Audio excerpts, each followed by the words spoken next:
Hello guys, ngayon ako pinag-day off. 26 dapat kahapon. Punta muna tayo sa Philippine product, Philippine store. Ito 'yon. Bili tayo ng food. Hello, good morning ate. Mayroon na ka ng food. Ito pa lang. May din binibenta dito na ano. Adobong sitaw, binignit, kanin at saka biko. Ito pa lang. Ayan, kompleto yan dito.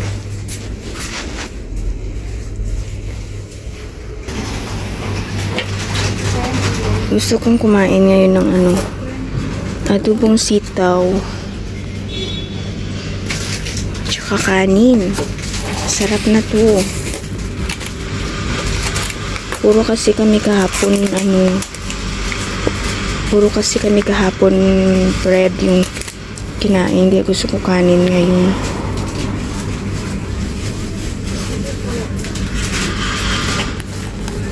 Yan. Ito yung ilalunch ko. Kaya adobo ba to na sitaw?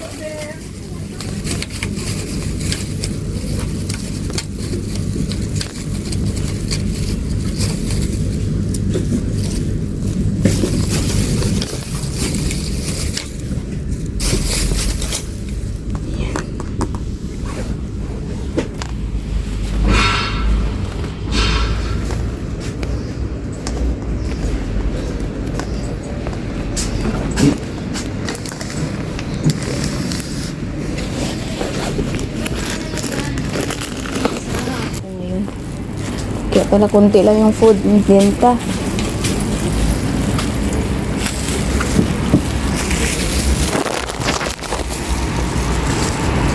Ayan guys, $18.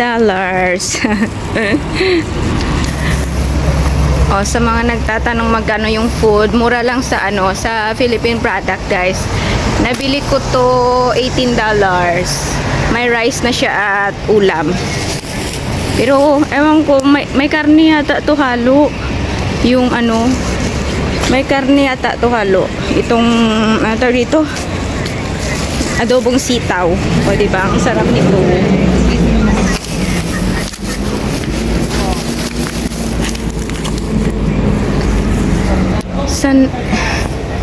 San ba ako lulusot?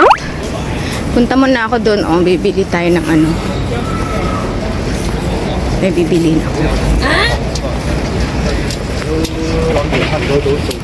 Samahan nyo ako ngayon guys kasi mag-isa lang akong day off. Holiday. Kasi yung Christmas holiday namin dito dapat, diba dapat kahapon 25. May bisita yung amo ko, nakiusap siya na kung pwede ngayon 26 daw ako mag-holiday. So, okay na lang, di ba? Hindi naman pwedeng hindi. Isa din yun sa tips ko sa inyo.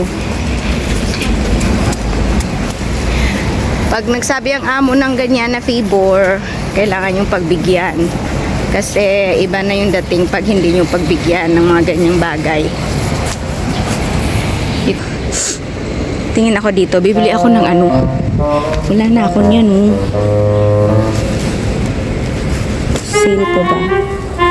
$25.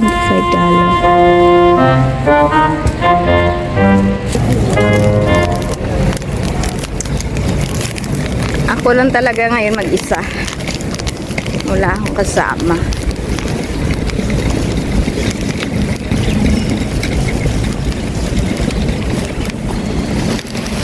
Pupunta lang ako doon sa ano guys, sa may park. Doon sa tinatambayan namin.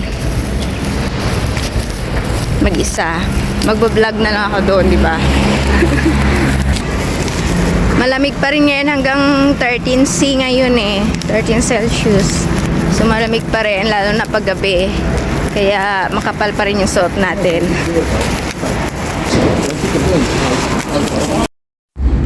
Ayan na siya guys. $18 lang, o 'di ba? May lunch ka na.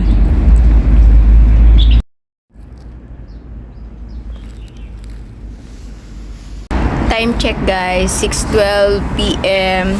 Dumating na ako dito sa sa park. Ako lang mag-isa. Walang tao. Ayan. Wala kahit isang tao guys. Ako lang talaga mag-isa. Yan. Ganito kalungkot pag mag-day off ka. Mag-day off ka na na ibang araw.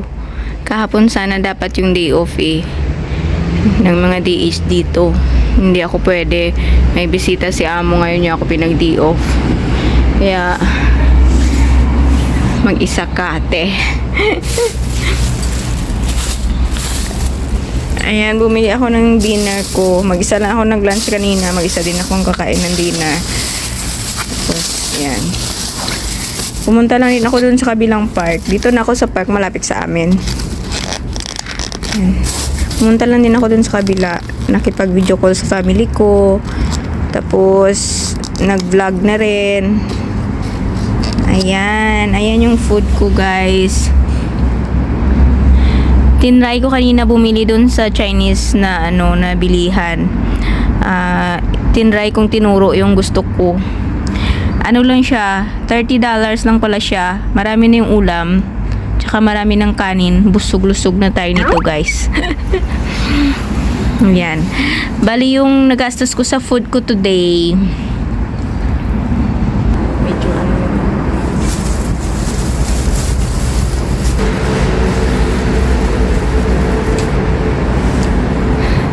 ang dami ng food ko, guys. Mura lang siya. $30 lang siya. Dami na. Yung lunch ko kanina, $18. Tapos yung breakfast ko, free yun. Kasi pinadala ako ni amo ko ng bread. May bread na may parang tart man yung niya. Kanina. Bago ako lumabas ng bahay. Late na kasi ako lumabas kanina. Kasi nga, hindi ako excited lumabas kasi nga ako lang mag-isa. Late na ako lumabas kanina. Tapos sabi niya, gusto ko daw magbaon ng bread na yung marami kasi kaming bread kagabi, maraming natira. Sa akin na daw yung iba. So, iniinit ko siya sa oven. Tapos dinala ko siya dito. Pinaris ko sa kape. Breakfast ko na yun. Tapos ito, 30. So, 30 plus 18.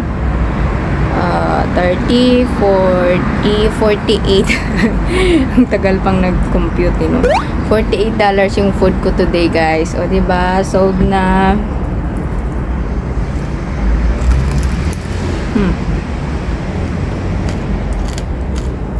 Crunchy siya. Litson to sa atin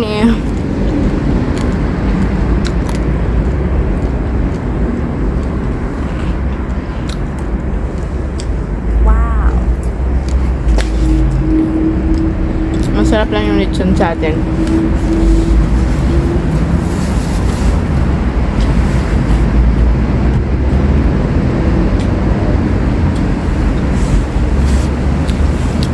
So guys, pag pinag-day off kayo ng ibang araw, pinalitan yung day ng day off nyo, okay lang yun. Kasi depende sa amo kasi yung day off. Basta ang day off, once a week may day off talaga kahit anong araw ang ibigay ni amo. Wala tayong magagawa kung hindi Sunday. Pero yung lahat ng DH dito, Sunday yung day off nila. Pero may iba na Saturday kasi hindi available yung amo Sunday. Tapos may iba na may bigla ang puntahan yung amo, pinapag-overtime o di kaya pinapalitan yung araw ng day off sa weekdays. So wala tayong magagawa kung yun. Kasi si among masusunod pag day off. Basta importante, once a week mabigyan tayo ng day off. Ako nga kung gusto lang ni amo na magtrabaho ako ng day off, magtrabaho ako para may extra income, part-time na yun, may sahod ka na, double pay yun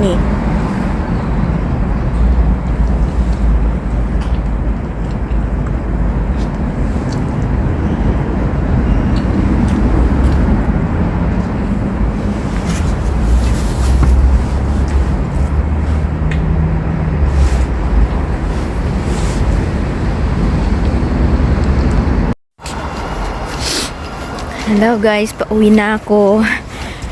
Magna 9 na. 9 o'clock yung curfew ko eh. Madilim dito sa daanan ko. Paakyat kasi to sa bundok. Mabundok dito sa side namin. Malayo sa MTR.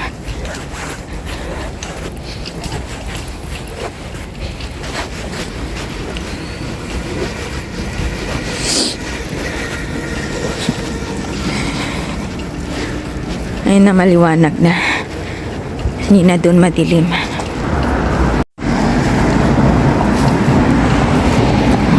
Ayan guys, ang lamig na kasi gabi na.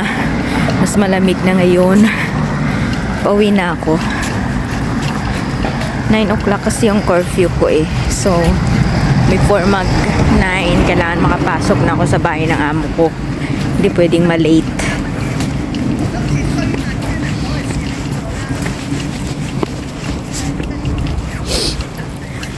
Ang pinakayaw ni amo ko yung nalilate. Nalilate sa usapan nyo. Nalilate sa curfew. Ayaw niya yan. So, kailangan before sa time na sinabi niya, andun na ako sa bahay. At pag nagkikita kami before time na sinabi niya, andun na ako. Okay guys, bye-bye. Thank you sa pagsama sa akin today. See you.